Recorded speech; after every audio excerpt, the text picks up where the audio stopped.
Halo, kami dari kelompok 2 akan membuat vlog tentang edukasi mengenai stunting. Perkenalkan, nama saya Rina Darisa Isri, nama saya Anggreni Rizka Sari, Nama saya Ahmad Taufir Nadiasa. Nama saya Muhammad Saka Afif. Nama saya Muhammad Abis Janto. Nama saya Muhammad Adi Saputro.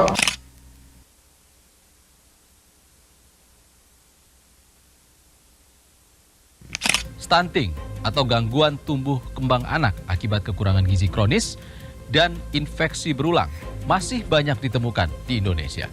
Stunting, di mana data Kementerian Kesehatan pada tahun 2021 menyebut dari 100 balita di Timor Tengah Selatan, Nusa Tenggara Timur, 48 diantaranya mengalami stunting. Menurut studi status gizi Indonesia, Kementerian Kesehatan, Kabupaten Timur Tengah Selatan adalah satu dari 15 zona merah stunting di Nusa Tenggara Timur.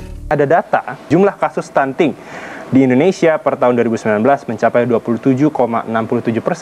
Hal ini patut menjadi perhatian, mengingat angka tersebut lebih tinggi dibandingkan toleransi maksimal stunting yang ditetapkan Organisasi Kesehatan Dunia atau WHO.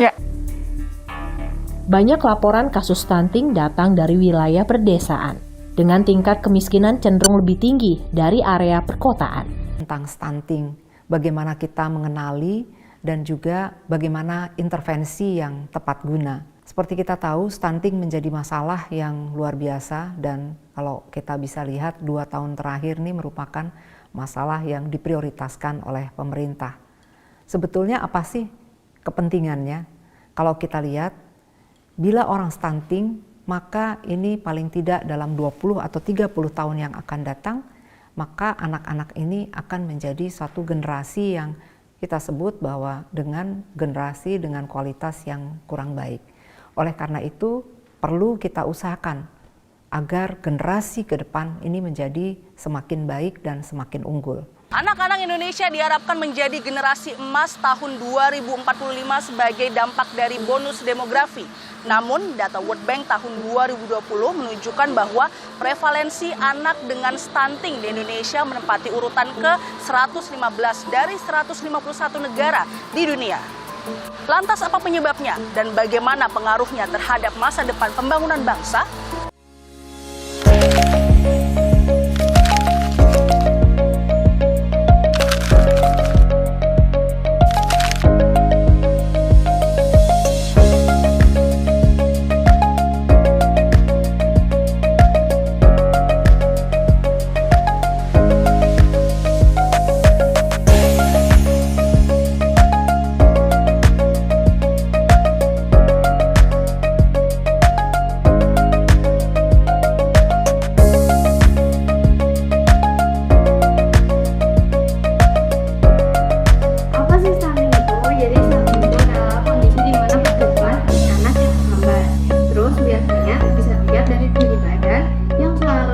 Tinggi, tapi di usia dewasa mereka terlihat lebih pendek. Terus kondisi ini merupakan indikasi yang serius, seperti kekurangan gizi. Terus ini juga bisa dilihat dari dalam kandungan atau sampai usia 2 tahun. Terus stunting ini tidak hanya mempengaruhi pertumbuhan fisik, tapi juga berdampak pada perkembangan kognitif dan kesehatan di jangka panjang.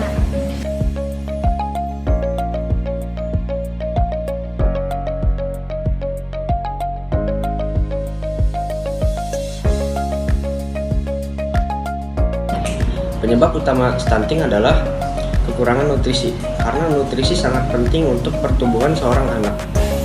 Lalu yang kedua adalah penyakit. Penyakit seperti diare dan lain-lain sangat mempengaruhi asupan nutrisi yang diserap. Lalu yang ketiga adalah kondisi lingkungan yang buruk. Kondisi lingkungan yang buruk dapat mempengaruhi banyaknya penyakit. Nah, kalian tahu nggak sih apa aja dampak stunting pada kesehatan anak? Dampak jangka pendeknya adalah peningkatan terjadinya kesakitan dan kematian, perkembangan kognitif, motorik, dan verbal pada anak tidak optimal, dan tentu saja peningkatan biaya kesehatan. Sedangkan dampak jangka panjangnya adalah yang pertama, postur tubuh yang tidak optimal pada saat dewasa. Yang kedua,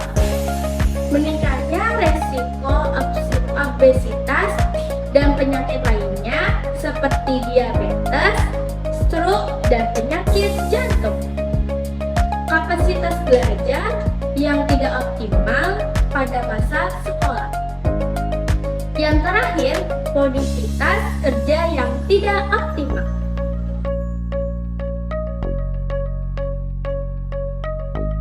Cara mencegah stunting adalah yang pertama, asupan nutrisi. Ibu hamil harus memakan nutrisi yang baik agar menghasilkan kualitas ASI yang terbaik. Lalu kedua adalah lakukan pemeriksaan rutin ke dokter untuk mendeteksi penyakit.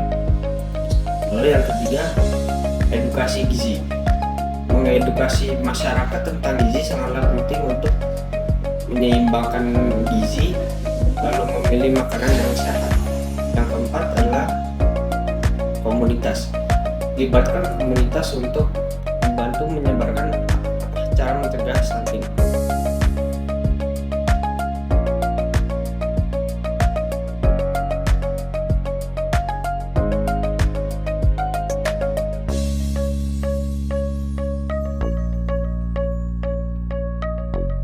Mari bersama-sama kita cegah terjadinya stunting demi generasi Indonesia yang lebih sehat. Ayo